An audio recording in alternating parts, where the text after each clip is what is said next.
From Keene in the Shire, the Liberty Media capital of the world, this is Daryl W. Perry, host of FPP Radio News for Monday, February 20th, 2017. Silver is trading at $18 per ounce. Gold is valued at $1,238 per ounce. Bitcoin is trading at 1.8 cents, and the average price of Bitcoin is $1,057.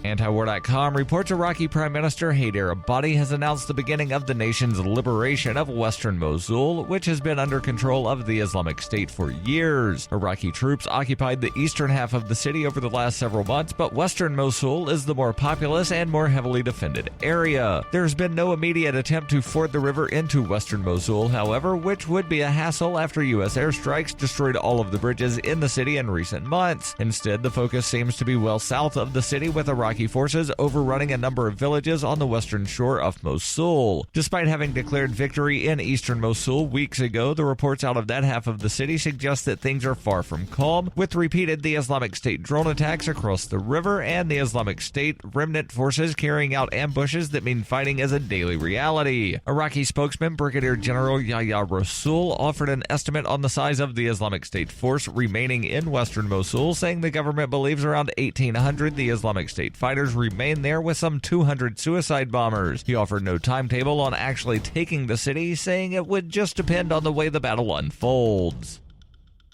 Are you an advocate for free market money? Do you promote Bitcoin as an alternative in a fiat-centric world? Then you need Spendabit in your arsenal, the search engine for things you can buy with Bitcoin. Spendabit aggregates millions of products from thousands of Bitcoin-enabled merchants. Keep your money in the free economy. Visit spendabit.co today. Bitcoin merchants, ask about our merchant suite to reach even more customers. Spendabit.co.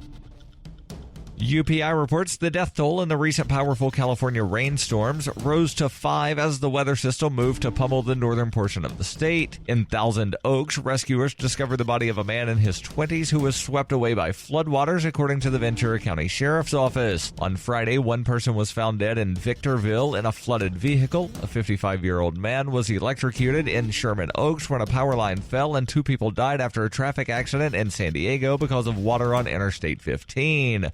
Meteorologists have called the storm bombogenesis, an intense extratropical cyclonic low-pressure area, or a weather bomb. They say the system is one of the strongest in years. The storm flooded roadways in Los Angeles and San Diego as power remained out and cars were underwater. At least 8 inches of rain fell on roads in San Diego. On Friday, 2 cars plunged into a massive sinkhole in the Studio City neighborhood of Los Angeles. In Northern California, storms started Saturday night, and CNN meteorologist Alan Chinchar said some areas may get up to 10 inches of rain. Officials continue to watch the Oroville Dam in Northern California after authorities last week ordered mandatory evacuations that an emergency spillway could fill. Late Sunday night, the water level was at 854 feet, 47 feet below the mark where an emergency spillway, which is under repair, is needed.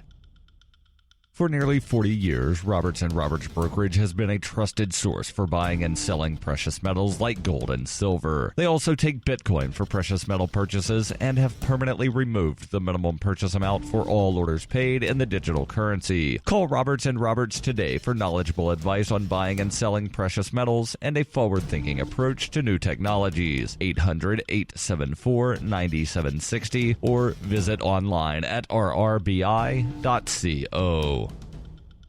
Reuters reports the Department of Homeland Security has prepared new guidance for immigration agents aimed at speeding up deportations by denying asylum claims earlier in the process. The new guidelines, contained in a draft memo dated February 17th but not yet sent to field agents, directs agents to only pass applicants who have a good chance of ultimately getting asylum, but does not give specific criteria for establishing credible fear of persecution if sent home. The guidance instructs asylum officers to elicit all relevant information in determining whether an applicant has a credible fear of persecution if returned home, the first obstacle faced by migrants on the U.S.-Mexico border requesting asylum. 3 sources familiar with the drafting of the guidance said the goal of the new instruction is to raise the bar on initial screening in order to ease the strain on the courts and reduce the number of immigrants allowed to stay in the United States, often for years, while they await a hearing. This has been FPP Radio News, online at fppradio.com.